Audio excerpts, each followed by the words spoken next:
too much shit. So, the first thing you have to learn is stop looking for justice. When you say you'll have my typewriter back here Saturday morning in key condition, I light a cigar, clean the typewriter there, I got it all set up, stack my papers, and I'm ready to type. And Saturday comes. 4 o'clock, she's not here. No phone call. Son of a bitch could have picked up the phone. Sunday, nothing. Monday, nothing. Ah! Now, what's the matter here? I listened to what she said. I'll bring you a typewriter first thing in the morning, Saturday. And I accepted it as though it was so. When you know what I'm talking about, here's what happens to you. When you say to me, are you getting the typewriter Sunday? She said she would bring it Sunday. Oh, then she, just a minute. She said she would bring it Sunday. No, you clear the typewriter, stack the paper, buy a ticket for the movie, keep the TV program, set out your art easel, and get some good books around, set up your experimental lab. If she doesn't show, go back into the lab and go to work and do something else. Now, the idea of a person, say, I believe in a girl, I'm going to use you. You're my wonderful girl, thing, and you mean everything to me. And I send you through medical school, and you run off with an orderly, you know. After you got your MD, I say that double, two-timing tramp, you know, instead of walk over to a mirror and say your ability to evaluate human beings is highly lacking. And that's the truth. So whenever you find that another human being disappoints you, that's never the other human being. It's your inability to judge people. So the guy says, stick with me, baby, I'll put you on easy street. And you get in his car, and he dumps you on the highway somewhere. You say that no good son of a bitch. Your judgment regarding people is poor. So in the future, when you say you're going to do great things, you'll be doing this and that, I listen. I don't doubt it. Maybe, maybe not. I don't know. Saturday comes, no typewriter. Okay? Now, when you say, hey, Jacque, how about going with that? Sure, I'll go with that. When you say you're delivering a typewriter, just forget it. In other words, if I have a yacht and I invite you out on the boat because I like scuba diving, underwater photography, and you say you love that stuff too, and we get underwater and he sees a barracuda and he takes him off and he leaves me stranded there with all the equipment. And I climb on board. He says, I was, you know how I am regarding barracuda, and I think I saw a shark over there. I said, don't worry about it. I'm not mad. Because you said you like scuba diving, and when you say that to me, it doesn't mean you like scuba diving. I just heard the words. And I said, but I like to work on a boat. I love sailing in the wind, helping you with the rig. But all day lying back on the deck doing nothing. I'm not against that either. Now, if he says, how about going to a biological lecture? I says, terrific, let's go. He says, Jacque, when are we going sailing again? Never. But I'm not mad at him. I just know that operationally, we don't sail well together, underwater or on the boat. So I accept that, and I enjoy the areas we can enjoy.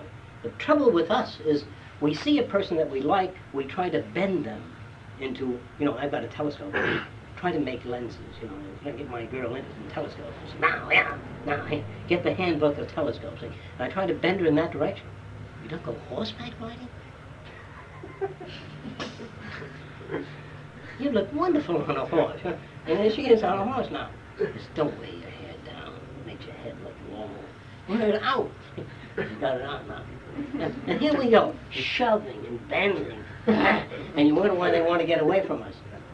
Why do husband and wife want to get away from us? They think it's good to get away again, because they bother each other's ass.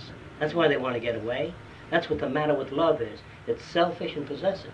The real love, which doesn't even exist yet, real love is the ability to recognize the needs of another person and permit the fulfillment of those needs. If I'm very much in love with you, and you want to go to Scotland to study medicine, you want to go to Edinburgh, I help you pack. And I say, I'm going to miss you, but I'm glad that you found something you want to do.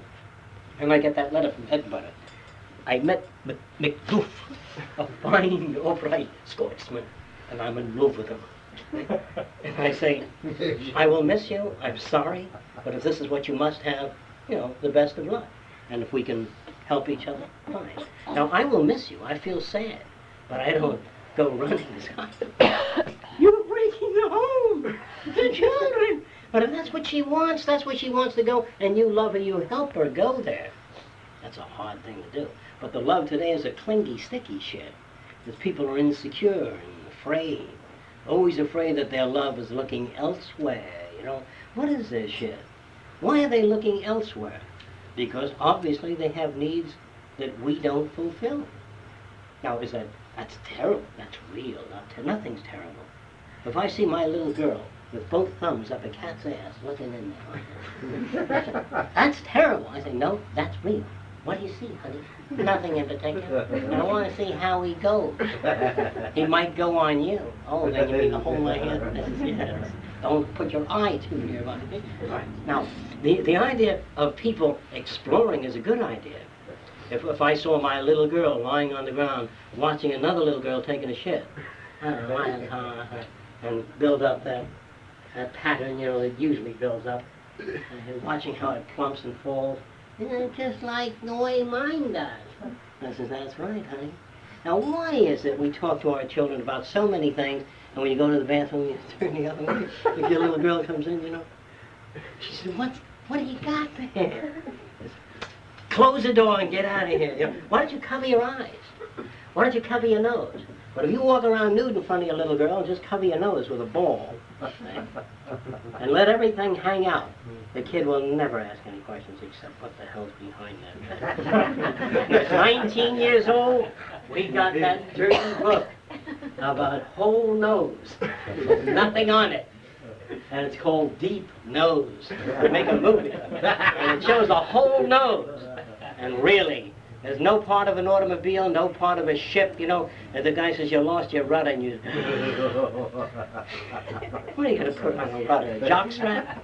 The whole idea of shame comes from religion and God, the whole business of filth and stupidity. There's nothing ugly in nature.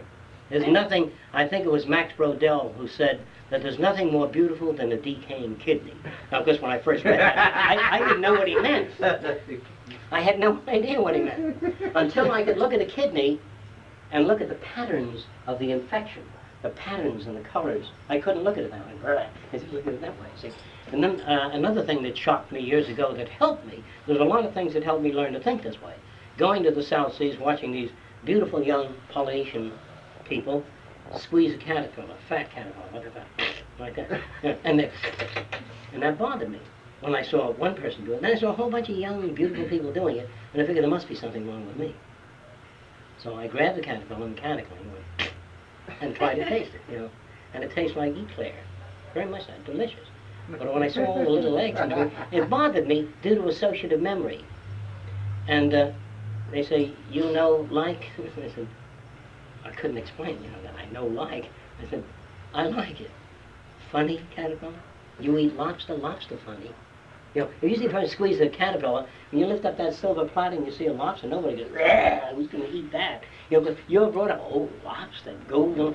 What the hell do you eat? What don't you eat? What is right? What is wrong? What is good? What is bad? There may be no right, no wrong, no good, no bad. But there may be an optimal pattern of conduct for human beings. And that's what I believe in. I believe that there is an optimal pattern of conduct that humans have to agree upon, not obey. Anytime they say, you obey me, that's dangerous.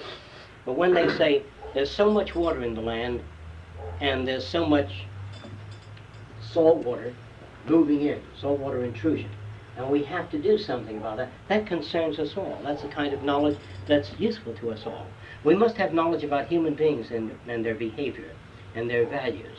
If you see a child brought up in great scarcity, a very weak child, and there's just a jar of cookies, and the big brothers go and grab it, but look, he can never quite get a cookie, and they give him a little crumb, throw it his way. This kid is always eating crumbs. Any place he goes, he eats a little bit of cookie on the restaurant table. And you see a kid in the restaurant, see somebody eat, and he picks up the little crumbs and eats them. You say, oh, that's disgusting. But if you know what shaped his behavior, you say that's interesting, that a human being can be brought up with such deprivation as to commit or do a thing like that. So whenever, those of you that still don't understand me, I mentioned this in the past, I said if I came home one day and say that somebody I didn't know, complete stranger, black, white, or oriental, had cut my little girl into 27 pieces, I would look at that person and say, my God, what pain they must have lived through. What distortion and background. And I try to help them. Now that's what I'm talking about. That every human being, no matter how they behave, are perfectly well adjusted. I know that's hard to believe, for where they've been. So if you were raised as a child in Nazi Germany, under Hitler, and you said, Daddy, how come we have such bad weather and so much trouble in the land? You said, the truth! And How come there's human misery and unhappiness and unemployment? The Jews! Over and over again. Well, shit, when you see a Jew, you vomit. You understand?